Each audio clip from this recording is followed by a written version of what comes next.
다니엘과 70일의 이제 네 번째, 다섯 번째 강의 시간이 되겠습니다. 그러면 한 일의 그 중간 또는 절반은 언제까지인가? 절반, 중간은 언제까지인가?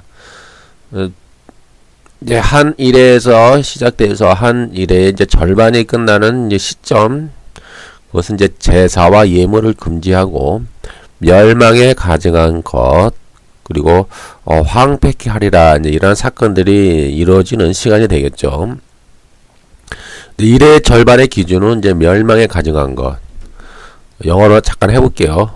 Abomination that make desolate. 이렇게 되죠.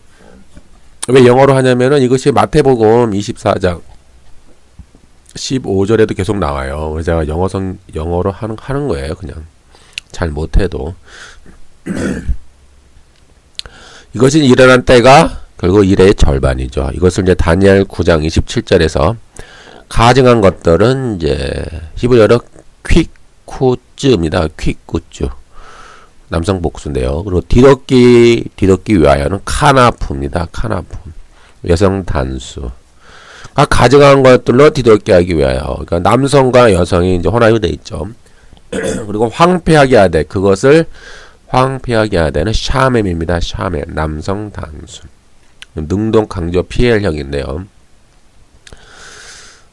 그래서 영어로 잠깐 해보면은 For the overspreading of abominations he shall make it desolate. 이렇게 나와요.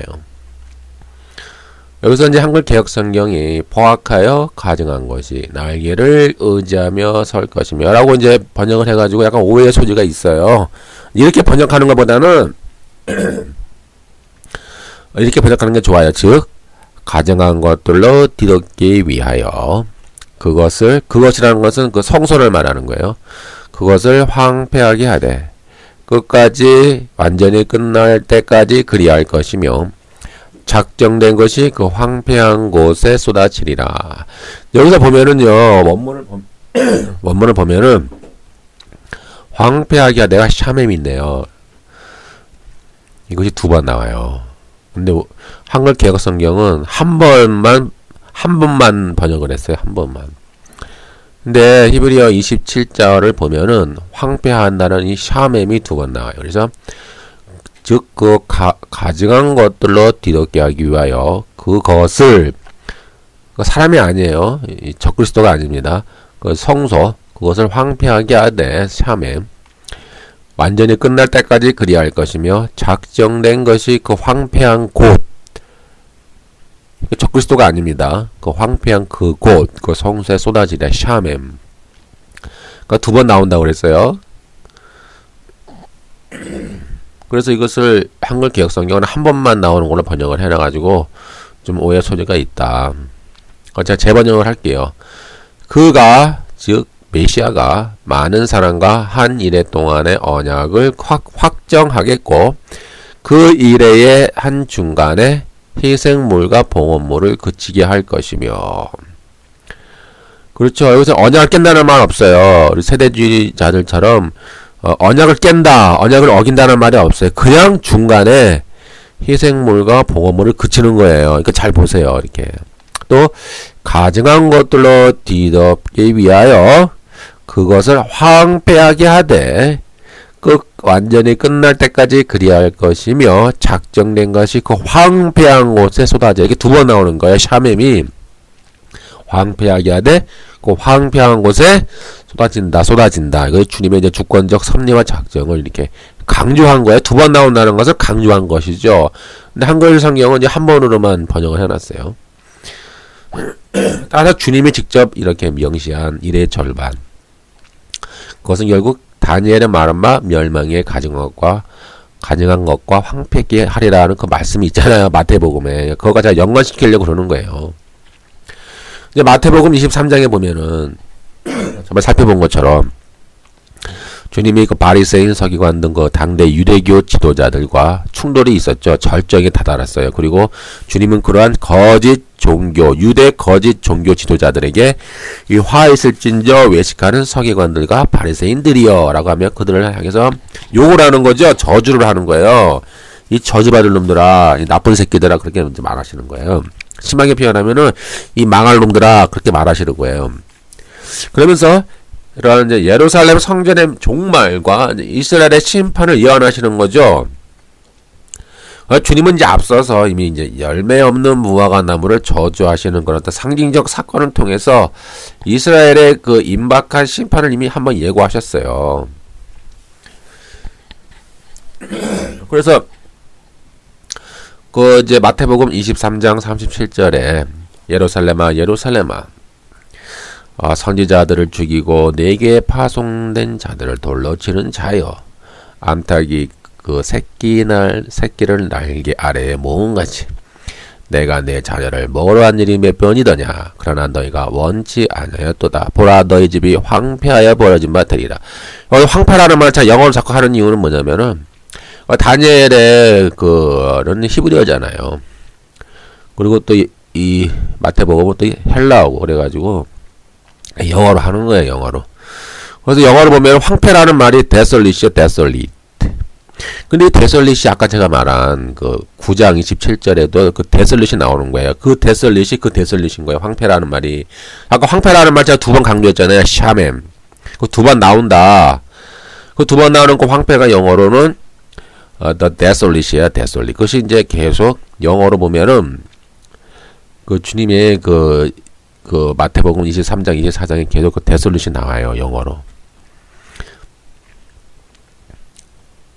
이제 그 어리석은 제자들은 그런 이제 주님의 뜻을 헤아리지 못하고 그 웅장한 예루살렘 성전을 가리켜 아주 자랑스럽게 했죠. 24장 1절 마태복음. 예수께서 성전에서 나와 가실 때에 제자들이 성전 건물들을 가리켜 보이려고 나오니 이거 너무나 자랑스러운 거예요. 주님 멋있지 않습니까? 이 대단한 거 보세요. 엄청나게 수십 년 동안 지어온 겁니다. 지금도 짓고 있습니다. 이렇게 자랑하는 거예요. 엄청나지 않습니까? 그러니까 주님 뭐라고 그래요? 야 웃기지 마 그러잖아요. 야 이 성경 화려하고 멋있고 막 웅장하잖아요. 근데 결론이 뭐예요? 강도의 소굴이잖아요. 예? 더럽고 부패하고 타락했잖아요. 그 겉모습만 그러니까 번지를 하면 뭐예요? 강도의 소굴인데. 그러니까 주님이 그것을 이제 멸망시키는 거예요. 그 얘기가 이제 다니엘 9장 27절에 나오는 거죠. 26, 27절에 나오는 얘기예요. 그러니까 주님이 그래서 이제 그 종말론 강화, 마태복음 24장에 종말론 강화를 예언하시면서 예루살렘의 멸망과 함께 이제 주님이 앞으로 오실 그 세상 끝의 징조에 대해서 교훈을 하시잖아요. 그때 마태복음 24장 2절에 대답하여 이르시되 너희가 이 모든 것을 보지 못하느냐 내가 진실로 너희에게 이르노니 돌 하나도 돌 위에 남지 않고 다 무너뜨려지리라 이렇게 예언하셨어요. 이것이 이제 같은 이제 평행귀절에 많이 있어요. 마가복음 13장 2절에도 있어요. 예수께서 이르시되 네가 이 큰 건물들을 보느냐 돌 하나도 돌 위에 남지 않고 다 무너뜨려지리라 이렇게 이제 이미 예언하셨죠. 그래서 중요한 건 이제 마태복음 24장 15절이에요. 이 성취하는 시점이 어디냐 그 말이죠. 왜 잠깐 이걸 강조하냐면은 세대주의자들은 이 마태복음 24장 15절 이것을 앞으로 미래에 이루어질 환란 성전의 제3성전 제3성전에서 일어날 일로 미래 일로 자꾸 해석을 해요. 마태복음 24장 15절을 볼까요? 그러므로 너희가 선지자 다니엘이 말한 바 멸망에 가증한 것이 거룩한 곳에 선 것을 보고도 이는 자는 깨달을진저. 요것을 그 세대주의자들은 제3성전 곧 미래에 일어날 일이지 AD 70년 예루살렘이 멸망한 사건이 아니라 자꾸 우기거든요. 그래서 제가 영어로 해석을 하는 거예요. 영어로 자꾸 데솔릿이 나오잖아요. The abomination of desolation 나오잖아요. 영어로. 다니엘 9장 26, 27절에. 근데 그것이 계속 등장하는 거예요. 예수님이 마태복음 24장 15절도 보니까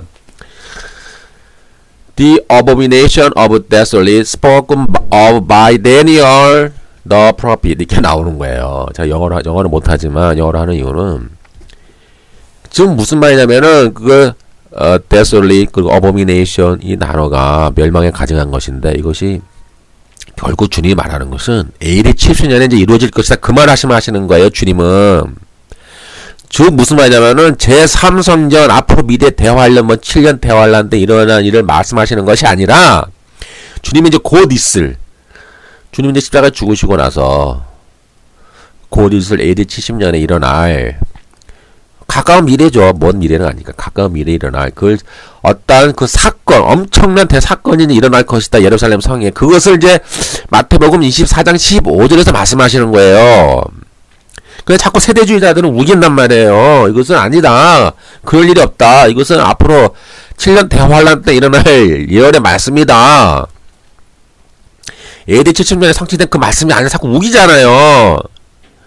우리가 제가 영어를 못하지만 영어로 자꾸 이렇게 하는 거예요.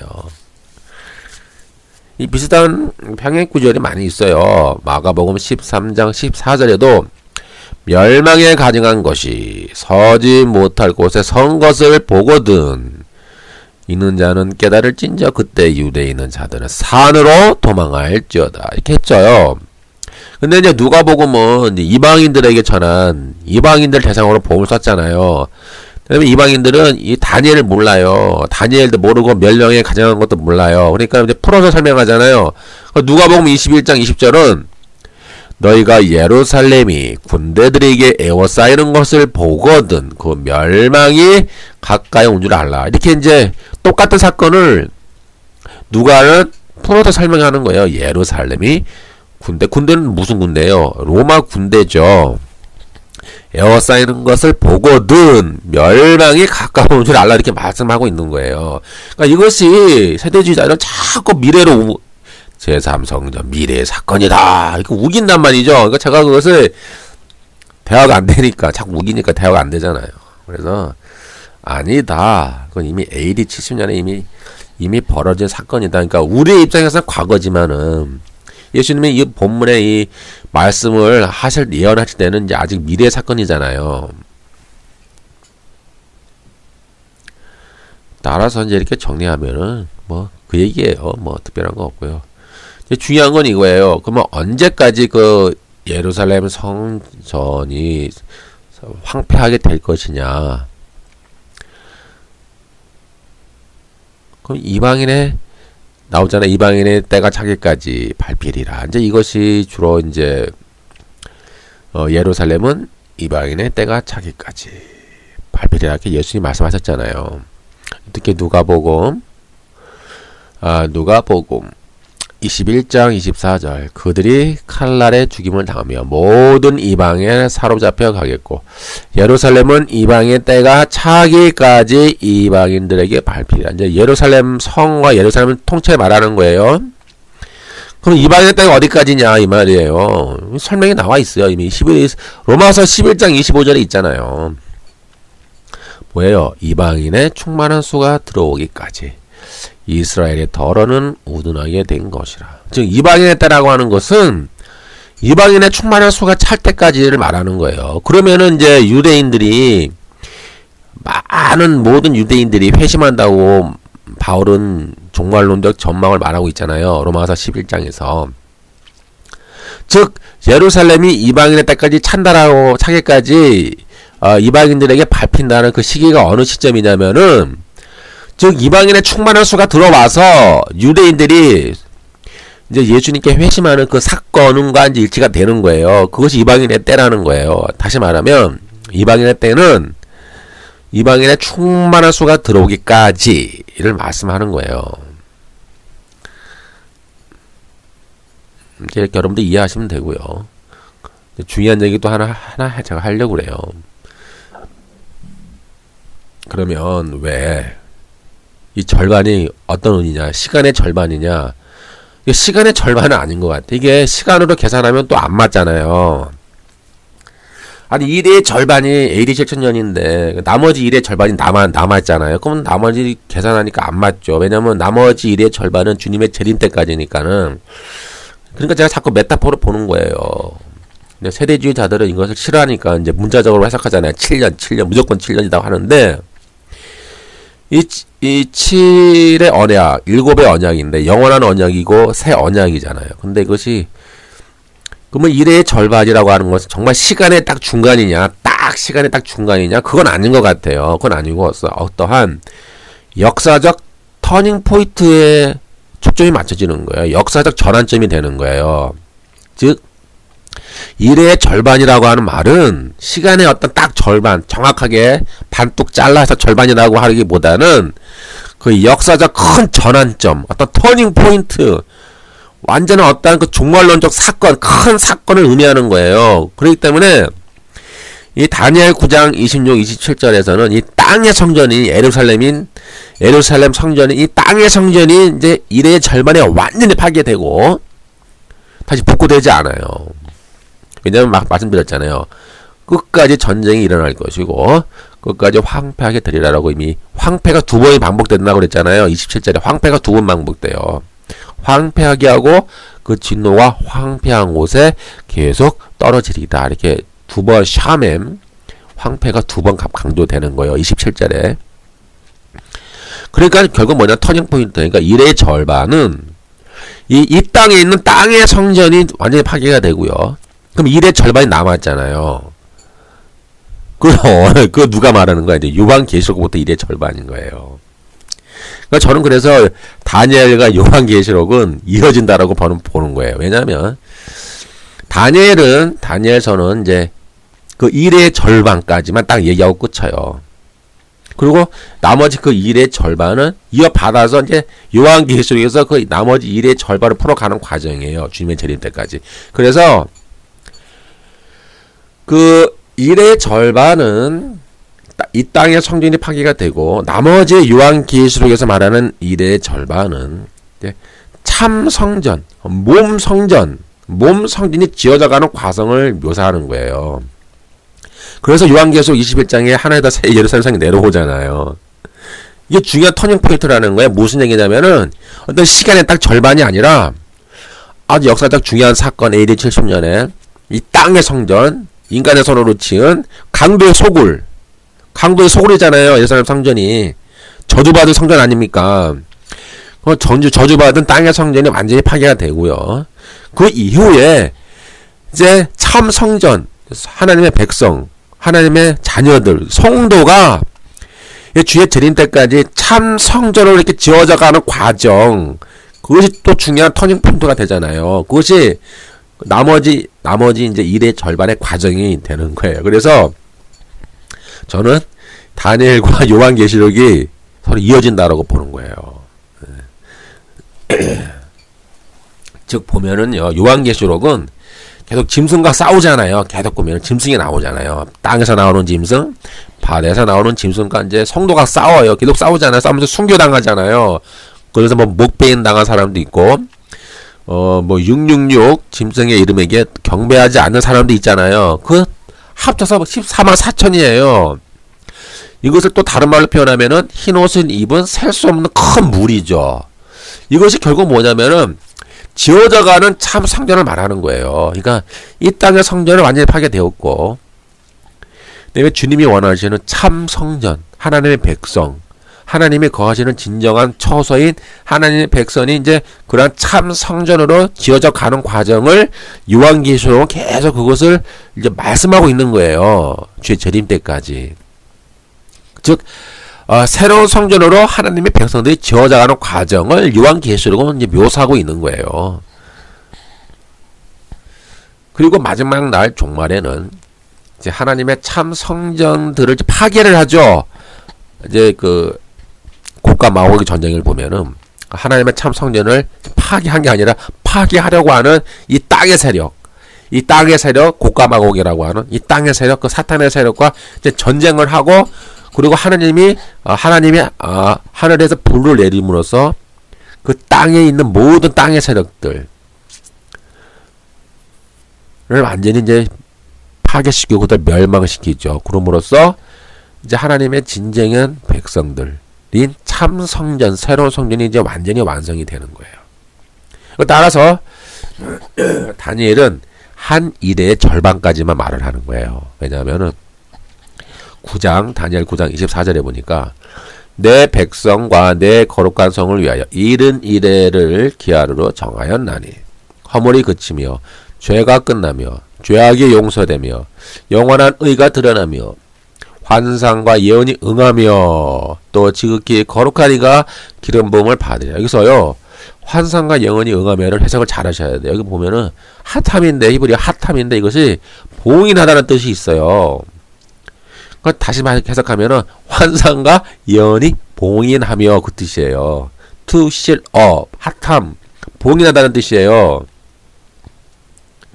그리고 이랑 같은 뜻이 또 있어요. 다니엘 12장 4절에 다니엘아 마지막 때까지 이 글을 간수하고 이 글을 봉함하라. 핫함 똑같은 또 핫함이 나와요. 여기서는 봉함하라 봉인하라고 나오잖아요. 많은 사람이 빨리 왕래하며 지식이 더하리라.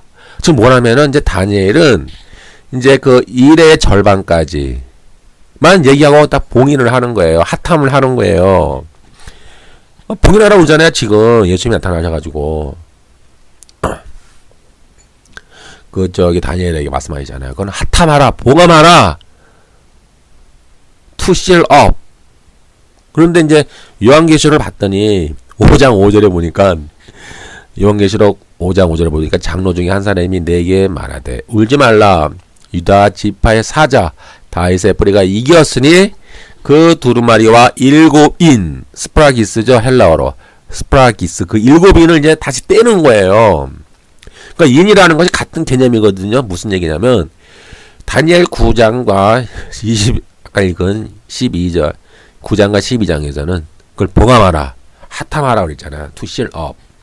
근데 그것을 이제 요한계시록 5장에 오니까는 울지 마라 울지 마라 예수 그리스도가 그 인을 다시 떼신다.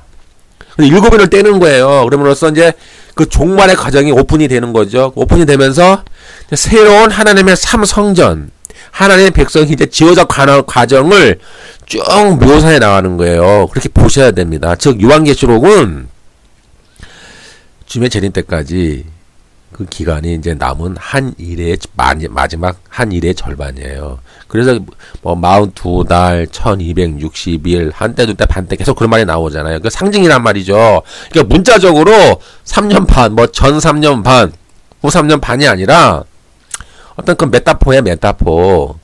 어떤 상징성이 있는 거예요. 즉, 이 나머지 일의 절반은 요한계시록에서 참 성전이 지어져가는 과정을 묘사하고 있는 거예요. 그렇게 요한계시록을 보고 이해를 하셔야 돼요.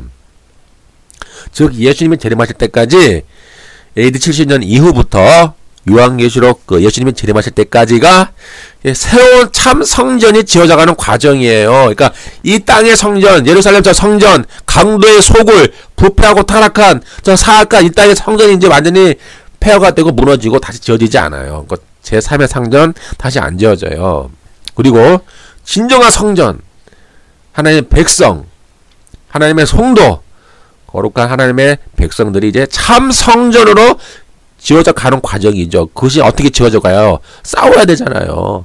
짐승과 싸우고 순교하면서까지 죄와 싸우고 짐승과 싸우고 그러면서 이기면서 짐승을 이겨야 되잖아요.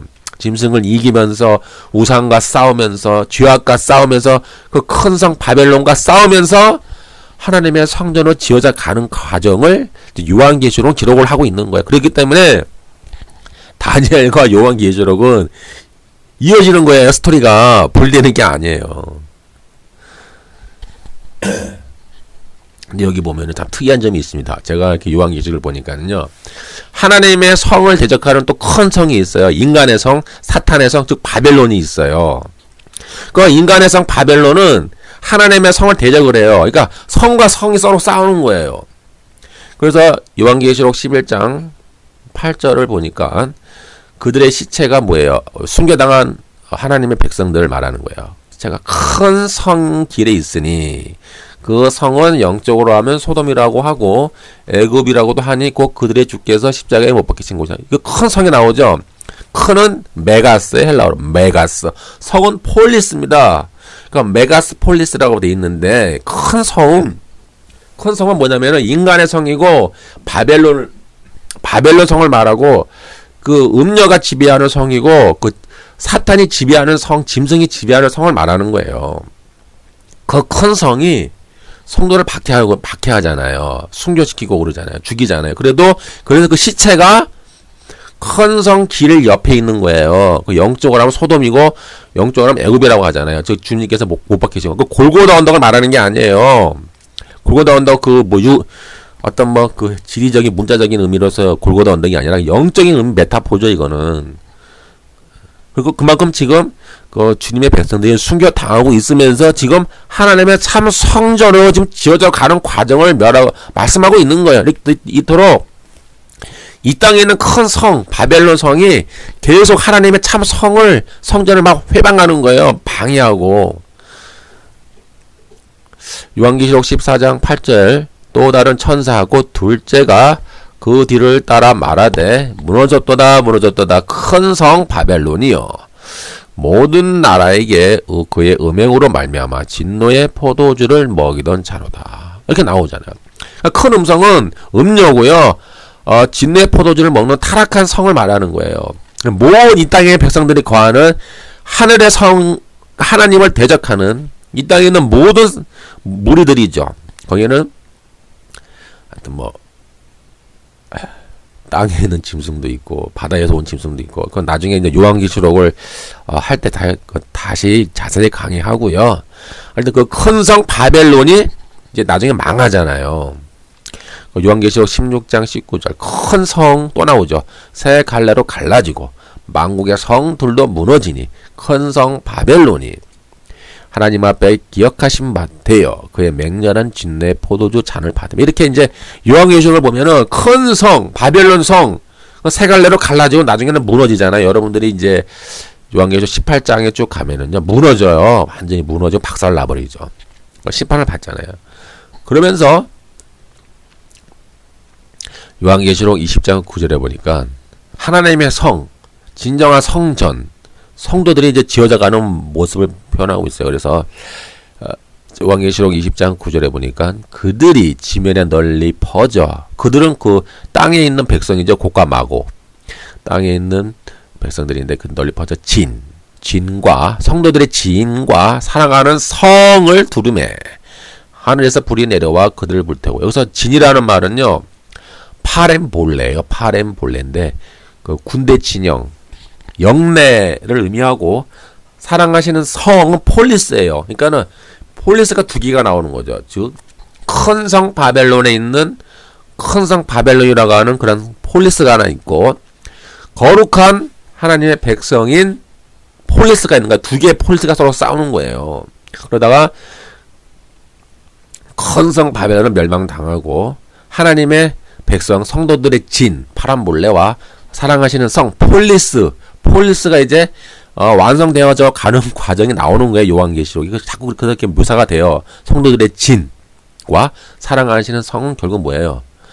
요한계시록 21장 2절에 있는 거룩한 성 예루살렘이 하나님께로부터 하늘에서 내려오니라는 건 똑같은 의미예요. 거룩한 하기오스죠. 성은 폴리스예요. 하기오스 폴리스인 새 예루살렘이 하나님으로부터 하늘에서 내려오는 거야. 그래서 그 신부가 남편을 위해 단장한 것 같다라고 함으로써 힌트를 주잖아. 해석의 힌트. 신부가 뭐예요? 신부가 뭡니까? 딱 하나잖아요. 답이. 이렇게 결론이 되어지는 거예요. 그래서 이 다니엘과 요한계시록은 이어진다라고 제가 이제 말씀을 드립니다. 그래서 다시 결론을 잠깐 내릴게요. 다니엘서는요, 일의 절반에 이 땅의 성전이 완전히 멸망당하는 거예요. 황폐가 되는 거예요. 다시 제3성전 안 지어져요. 그리고 나머지 일의 절반이 남아있잖아요. 그것을 요한계시록에 이어받아서 요한계시록에서 이제 예수님이 그 일곱인을 띄시는 거예요. 봉인되었던, 핫함되었던, 그 투실업되었던 그 환상과 예언을 뜯어요. 예수님이. 뜯잖아요. 그럼으로써 일곱인을 뜯음으로써 이제 앞으로 이루어질 모든 일들이 밝히 오픈되잖아요. 오픈되면서 주님이 재림하실 때까지 진정한 하나님의 성전, 하나님의 백성이 이루어져가고 완성되어져 가는 과정을 묘사하고 있다. 그것이 요한계시록이다. 그렇게 여러분들이 이해를 하시면 되겠고, 다음에 이어서 계속 강의해 나가도록 하겠습니다.